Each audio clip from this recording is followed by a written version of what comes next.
Good morning. Thanks for tuning in to another daily conversation about situations in everyday life. So let's talk about it. So today I woke up and something caught my eye as I was scrolling through Instagram this morning. Usually I get my morning giggles when I scroll through. And this morning, this one video kind of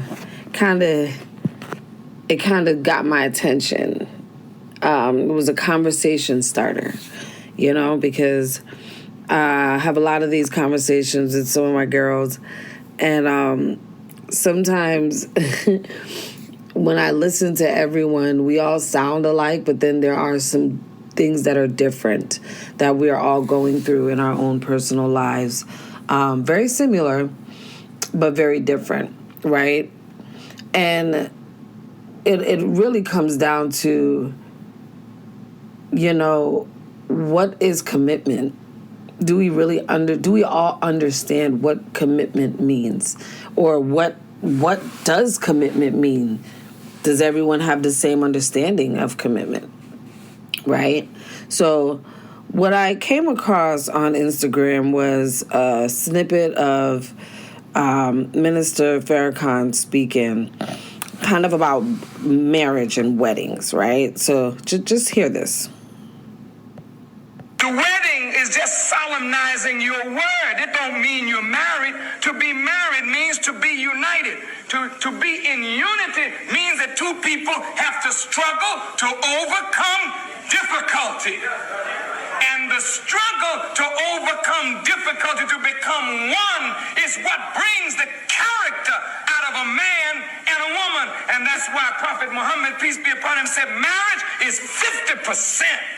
It is 50% of what makes you what you are. Because you don't really know what you are till you got a woman. And you don't know what you are till you got a man. And you give your commitment, I'm going to make it with you. But you lie. You don't really mean that thing. For better, for worse. All this I love you, and I love you, and I love you. When I hear that, right, it's kind of funny to me. That last part, when, you hear the I love you, everyone uses that word so loosely, then you have them where some people can say, oh, I love you, but I'm not in love with you, It's like all of these different variations that everyone kind of uses as their root of, their ability to even commit, right? How do they understand it? How do they view it? What does it look like, right? So for me, it's like all these years I've always wanted to be married. And after coming out of my previous two relationships, it's like my desire for it just went away, because it's like it was so minute to what I deemed my future, because it didn't look like something that was important anymore. It wasn't valued. So, I gave up. Like I said in one of my previous podcasts, I told my mom I was ready to be on some Queen of Sheba stuff. Like, I'm not even going to be with nobody. Let me just raise my kids and call it a day. And my most recent relationship has been my longest relationship ever. This Friday is going to make 13 years. Yeah, kind of crazy. And I'm still not legally married. But I definitely would say I'm spiritually married. I've committed to this relationship in a way that I've never committed to any relationship in my life. Understanding that level of commitment. Did I know it before? No. Did I know it in the beginning? No. Did I know it in the middle? Heck no. And it's still being written, But I'm understanding more. Even losing my dad recently kind of made it to where it was like, I don't even want it no more. you know? And realistically, that was just a little girl in me crying out because I'm not going to have my dad to physically walk me down the aisle. And it's like, boo-hoo. And it's like, now you're still mixing the lines of what it really even means. Is it a show? Is it all about that whole, you know, the walking down the aisle, the dress, the ceremony? Is that what everyone is really getting married for? You know, the show of it? Or just to say that you're married, or just to have that title? Or are we even doing the work? Are we even really committing? Like in the little clip that I heard this morning, it's like, are we in unity with our partners? Are we really committing to this thing? Are we really, really, like, really in it for better or for worse? Are we, you know, are we really carrying each other through the thresholds when they come? Are we riding with each other? Are we tackling it, or are we tearing each other down while we're going through it? Or are we putting on our helmets and going through it together? You know, are we secluding ourselves from each other? What are we really doing in our relationships? That's what I kind of really wanted. That's what that kind of did to me this morning. Like, when you assess your relationship, are you guys doing the work? And I can honestly say I'm really just starting to do the work. It's like I said this to my fiance the other day. It's like, it might seem crazy. We've been together for so long, and there's certain things that are just kind of like becoming ahas. And it's like, you got to kind of let yourself grow. You can't rush it. Because at the end of the day, some of us are still holding on to so much trauma that we haven't even unpacked. And we're afraid to unpack because we don't even know what that'll look like. We don't even know what that would feel like. Some of us are with people that don't even know our traumas. And we're married. You know, you wonder why the divorce rate is so high, because people ran and got married and they didn't even do the work. You don't even know if you like that person when they get upset. You don't even know if they can control their anger. You don't even know if you can control your anger. You don't know when someone really pushes your button. Like that line he says where you really don't know who you are until you get with a man or a woman. It's really just the opposite energy force, right? So when a woman finally gets into her femininity and allows herself to be in union with that masculine energy, it's like, you gotta really figure it out. Am I in balance with this? Am I even willing to be in balance with this? Some women don't really want it. I know some women that are okay with just co-parenting with their kids' fathers. You know, they give them every other weekend. They're doing their thing. They're much happier. The kids are even happier. Sometimes it's better to do that because you just might not be the right person that I'm willing to do the work with.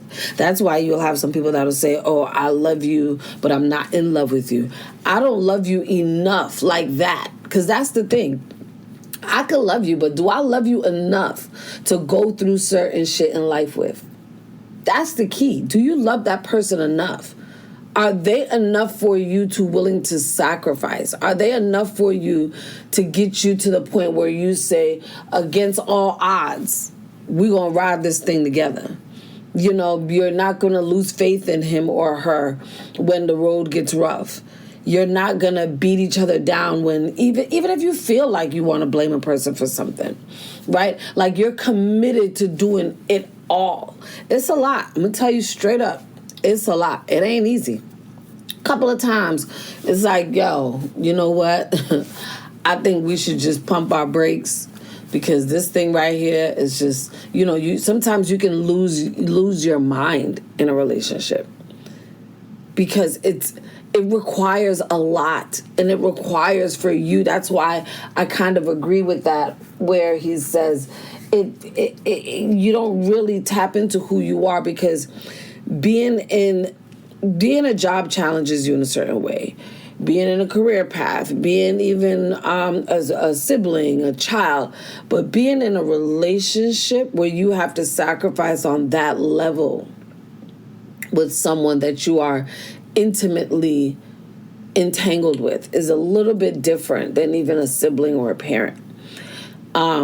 and even a child. That's a whole nother ball game, right?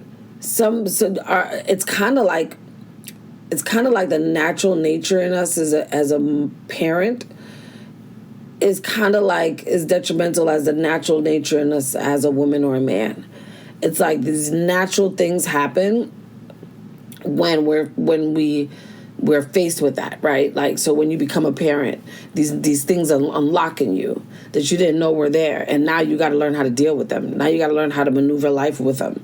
Now you got to learn how to activate them and even utilize them, right? And not suppress them or misuse them. Same thing happens in a relationship when you get into that style of living. Because remember, when you're just dating or you're just out there flirting, it doesn't activate certain things in you, right? You don't get too sensitive to certain things because you haven't opened up that door, right? Like, I remember I was walking down the street and some guys was trying to holler, beeping their horn and calling me, and I just kind of rolled my eyes and didn't respond, and one of them called me the B word. And I just kept it pushing. It didn't even bother me, right?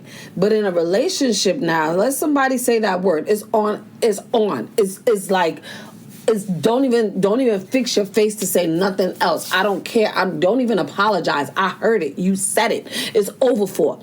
Why does it hurt that much now, but it didn't hurt when some random dude was trying to holler at you? Because I've invested myself in a way that I didn't invest myself over there. So now I'm vulnerable, right? So it's those things that we unpack when we commit, right? Just like becoming a parent. It's certain things that we unpack to show up as a parent, right?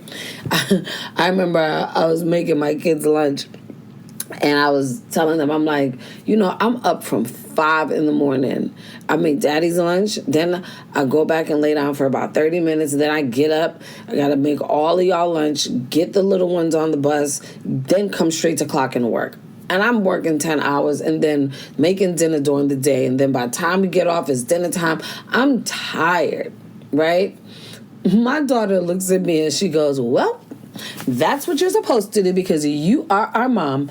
And I'm like, you know what? She's actually right? It's your duty as a mom to do certain things. Well, if you choose, because in some people's minds, maybe that's not being a mother. I don't know. I can't say for people, but for me, showing up like that for my family, that is the essence of a mother for me, right? In my definition. But it's draining. It's absolutely draining. Now, am I willing to give that to my children? Am I willing to give that to a man? If that man doesn't make me feel that way, I'm not going to do it. God, that's my sleep. That's my time. And I'm sacrificing that time to show up, right? That takes commitment. I got to really like you. Don't want to do that. Like even my kids, I got to really like you too. Because sometimes kids can really piss you off to the point where you like, go make your own lunch. And then you're going to say I'm being a bad mother. But right now, they just piss me off. So, no, I'm not going to make you you're nice and cut it in half and all of that. You can make it yourself. How about that? Hey, it happens sometimes, right? We get in our moods. We get in our feelings. But is that how you constantly show up? Is that how you find yourself showing up all day, every day? Then you got to ask yourself, where is the imbalance? Because when you are really content with your decision, you're happy with your decision, you don't feel burdensome from your decision, you want to show up like that, it's going to be tiring, but you're going to love it. You're going to enjoy it. As much as I'm tired, I look forward to doing it every day. I look forward to knowing that they came home and said, my lunch was good, or thank you, Mommy, for making my lunch today because the school lunch was so bad. And, it's very rewarding for them to come home all happy opposed to unhappy because they're starving because school lunch was so nasty, right? Or my fiance coming home from work and he's not so hungry that he got to run and grab something before dinner because he had a good amount of stuff packed in his lunchbox to take him through the day. That makes me feel better because you know what? Now when he gets home, I get my lunch break and we have a good moment before I got to go back to work, opposed to he's drained, he's not in the mood, he's tired. Then I'm aggravated. Now the kids coming home, they aggravated. Now I'm aggravated. I'm already doing these 10 hours. I don't even want to do this. Now I'm really aggravated. So you know what? The day ends not nice. And then it happens again, and it happens again. So it's like, we really have to assess if this is the way we're showing up every day. We have to ask ourselves, are we truly committed to this person that I'm choosing to make life with? Do I really want to be in this life with this person on this level? There might be someone else out there that's better for me to do it with so that I can show up better. Right now, you're not bringing the best out of me. Right now, you're not helping me be the best me. So instead of me hurting you and you hurting me, maybe we should just disperse. Or if we really want to do the work, let's talk about it and let's get to work, right? So it's really just figuring it out. It's really just wondering if we want to commit. Some of us might not want to, as I said in the beginning. So really figure it out so that we can be the best versions of ourselves.